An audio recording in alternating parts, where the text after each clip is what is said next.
Როგორში მოგესალმებით, მადლობა მინდა მოგიხადოთ მოწვევისთვის და მინდა მადლობა მოუხდეთ ყველა იმ ადამიანს, ვინც ამ პერიოდის განმავლობაში გვერდში მედგა და ინტერესდებოდა ჩემი ამბიტეს, ჩემთვის ძალიან ბევრს ნიშნავდა და რო არა ეს ადამიანები, მე შეიძლება დღეს თავისუფალი არ ყოფილიყავი.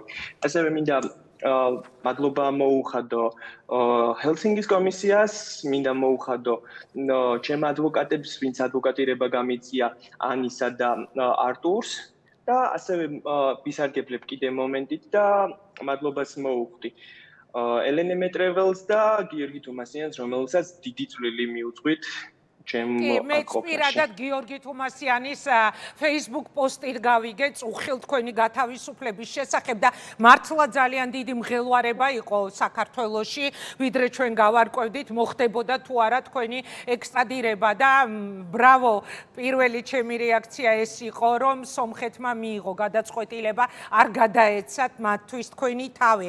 ერთი დეტალი მინდა ეხლა რომ დავაზუსტო, როგორ მოხდა თქვენი დაკავება, ჩვენ გვაქვს ასეთი ინფორმაცია, რომ მანამდე იყავით ნამყოფი სომხეთში, არასოდეს შექმნიათ პრობლემა, მაინტერესებს რა, როგორ გაიარეთ საქართველოს სომხეთის საზღვარი საქართველოს მხრიდან, ანუ როგორ გადაკვეთეთ საზღვარი, არაფერი უთქვამთ ქართველ მესაზღვრეებს, არაფერი იყო საეჭვო, რომ გაფიქრებინებდათ, რომ საფრთხე გემუქრებოდათ, ვინაიდან მერე გავიგეთ ჩვენს პოსტფაქტუმ, რომ თქვენზე იყო ძებნა, რომ დონეცკის ეგრეთ წოდებულმა სასამართლომ მოგისაჯა 7 წლიანი პატიმრობა და პიროვნების იდენტიფიკაციის შემდეგ აცნობეს გენერალურ პროკურატურას, იუსტიციის სამინისტროს, ასევე ძებნის ინიციატორ მხარეს, ანუ საუბარია რუსეთის ფედერაციაზე.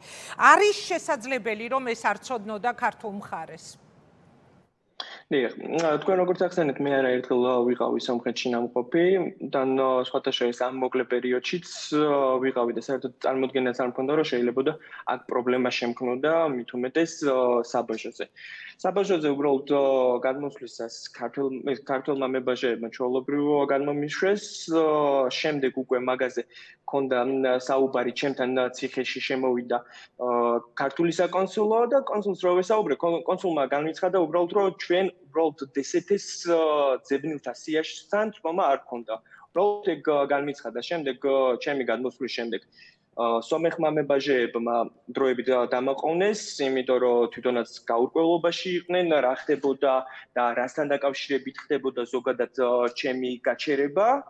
და შემდეგ გადამიყვანეს KPZ-ში, ეგრეთ წოდებულ KPZ-ში წინასწარ მოთავსების იზოლატორში და დაიწყეს უკვე საქმის უფრო დეტალურად ჩაძიება და გამოკვლევა.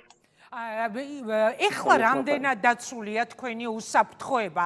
ვინაიდან მაგალითად ვიცით ხომ, რომ მამუკა მამულაშვილის ქართული ლეგიონის დამფუძნებლის არაერთი სხვა ქართველი მებრძოლისთვის აქვთ პატიმრობა დაუსწრებლად მისჯილი და მამულაშვილმა არაერთხელ მოუწოდა მოხალისეებს თავი შეიკავონ იმ ქვეყნებში გამგზავრებისგან, რომელიც პირდაპირ თუ ირიბად შესაძლოა კავშირში იყვნენ რუსეთთან. ეხლა რამდენად არის თქვენი უსაფრთხოება გარანტირებული და ასევე მაინტერესებს რამდენად ყურადღებას იჩენდა საქართველოს ხელისუფლება როგორც საქართველოს მოქალაქის მიმართ, იმიტომ რომ დღეები გაიყო დარჩენილი თქვენი ექსტრადირების ვადის ამოწურვამდე და საფრთხე რაც გემუქრებოდათ ყველასთვის ცხადია, ხო? თუ კი მოხდებოდა გადაცემა.